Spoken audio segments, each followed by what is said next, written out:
how they roll, and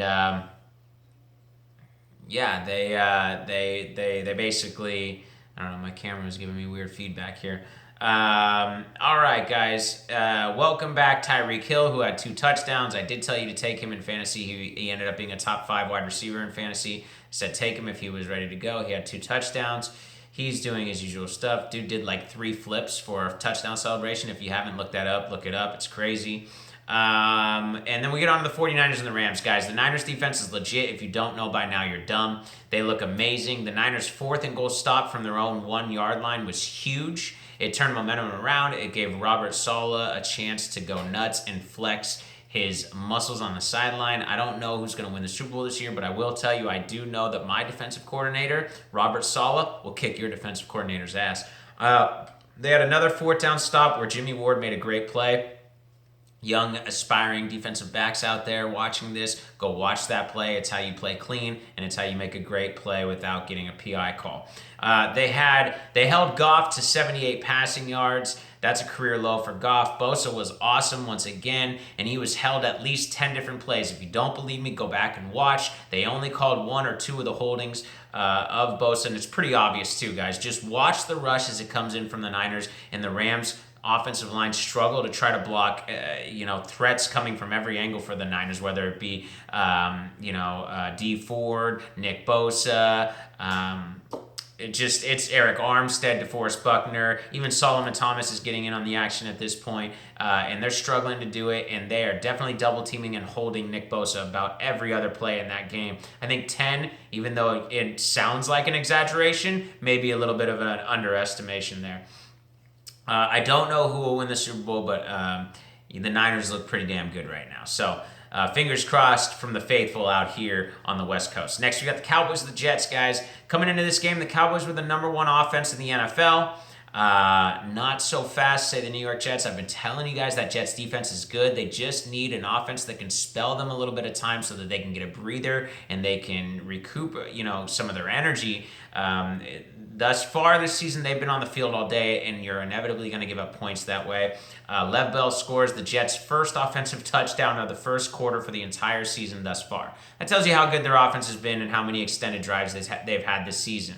And exactly what I was just talking about. That defense needs somebody to spell them for a little bit. Donald returns and throws the longest play from scrimmage, 92 yards. Longest touchdown play from scrimmage, 92 yards so far in the NFL this season. That was to Robbie Anderson. And then again, the Jets get a pretty big win against that Cowboy team. And who likes the Cowboys? Nobody. So go Jets. Next, we have the Eagles at the Vikings, guys. Look, 4-2 teams make the playoffs 66% of the time, while 3-3 teams only make the playoffs 32% of the times. And the reason this is important is because the Vikings win, they go to 4-2. With the Eagles loss, they go to 3-3. I still like the Eagles to squeak into the playoffs, but that's huge news for Minnesota fans who have had an up and down season so far.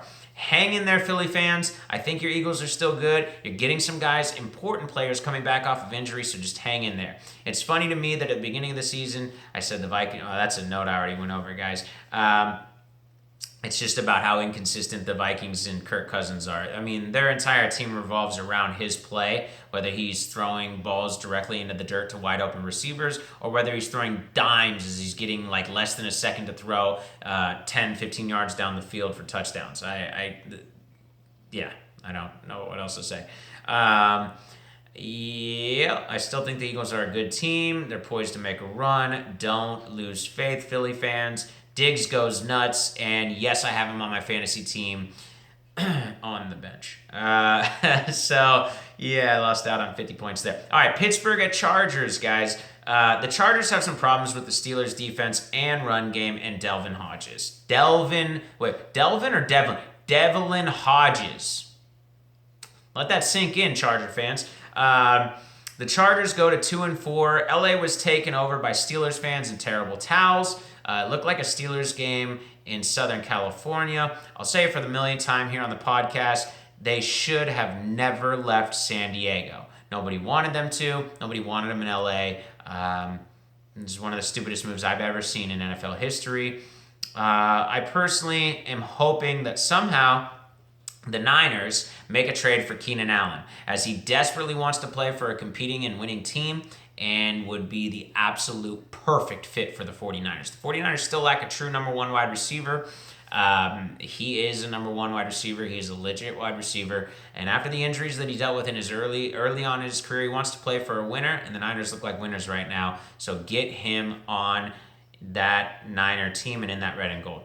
Seahawks at Browns, guys. Okay, I got to go over something here. After you challenge and you lose on that 4th and goal, Browns, this is direct advice for the fucking Cleveland Browns here, excuse my language. After you lose a challenge on 4th and goal, you have to take the points. You've slowed down the game. Your crowd is no longer into it. You've lost momentum.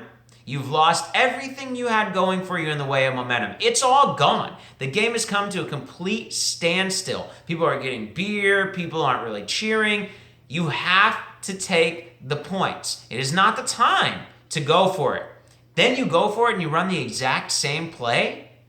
Wow. Terrible decisions. It's a no-brainer to take the points there. You make the game 23-25 with 10 minutes left in the game. You have plenty of time to get those points back. You can even kick a field goal to win the game at 23-25. So not really sure what Kitchen was thinking there, but the Browns lose. And props to the Browns defense for picking up, for getting the ball back. And the Seahawks punters shanked the ball, so they were almost right back to where they were. But it just goes to show you, had they taken the 3, their defense was up to the task to stopping the Seahawks on offense the next possession. All right, guys, Ravens at Bengals. By the way, the Seahawks win again. The Browns go to 0-3 at home this year. This was a good game, but ultimately the Browns couldn't get it done, and Russell Wilson could. Wilson made some incredible throws in the game with pressure right in his face. He continues to have an amazing season with 14 touchdowns and 0 interceptions. That's 5th all-time for that stat. Ravens at Bengals, guys. Lamar Jackson loves playing against the Cincinnati Bengals and ate them up with his legs. Most rushing yards by a quarterback in the first half since Vic in 2006. He is super fast. This just in, Lamar Jackson's really fast. He gets 5th all-time for most single-game rushing yards by a quarterback. Number 1 is Colin Kaepernick. And what do you know? They both had the same offensive coordinator when this took place, that being Greg Roman. Bengals' end-of-game drive is kept alive by a tacky roughing the passer call. And the reason I bring this to light is because it almost gave the Bengals a chance to get back into this game, but it more seemed like it was to help cover some sort of spread, right? So anyways, keep the flags in the pocket, boys. Damn zebras. If you don't believe me, go back and watch the roughing the passer tackle. It's absolutely terrible. It's a no call. It's not even something that even should be considered a call. All right. Saints at Jaguars. The Saints went on the road and handled their business like I said they would. That Saints defense is a beast. Bridgewater is no breeze by any stretch of the imagination, but he's getting it better every single game. Panthers at the Bucks. First play of the game, Winston throws a pick. That would continue to be a trend all game long. Jameis Winston returned to form as he throws multiple picks. The Kyle Allen-led Panthers continue to win. This game was played in London, by the way. If you're wondering what I'm even talking about, Panthers, Bucks, when did this happen? Well, it happened in London, and I understand nobody in the U.S. watches this, so that's what I'm referring to. Kyle Allen becomes the first player in NFL history since the merger to win his first 5 games of his career without throwing an interception. Wrap that one around your mind. Jameis Winston throws multiple picks because that's what he does. Falcons at Cardinals, guys. The Cardinals are getting better each week. It's too bad they play in a tough division. It's too bad they don't play defense. I told you guys this game would be the highest scoring game of the week, and that was the case. Neither of these teams can play defense, but they can move the ball on offense, and they did. Miami at the Redskins. I told you guys someone would have to win this game. I did say that it would be a possibility of them tying, and they almost did, but the Dolphins weren't having it, and then they lost. Scary Terry. I just have to mention Terry McLaurin, Scary Terry as he's known there. He's Washington's rookie wideout. He's having an amazing year. He continued to do so. in their first win of the year against the Dolphins. This game couldn't have worked out better for me just because I took the Dolphins plus the points, which won, and then I took the Redskins to win the game straight up, which won.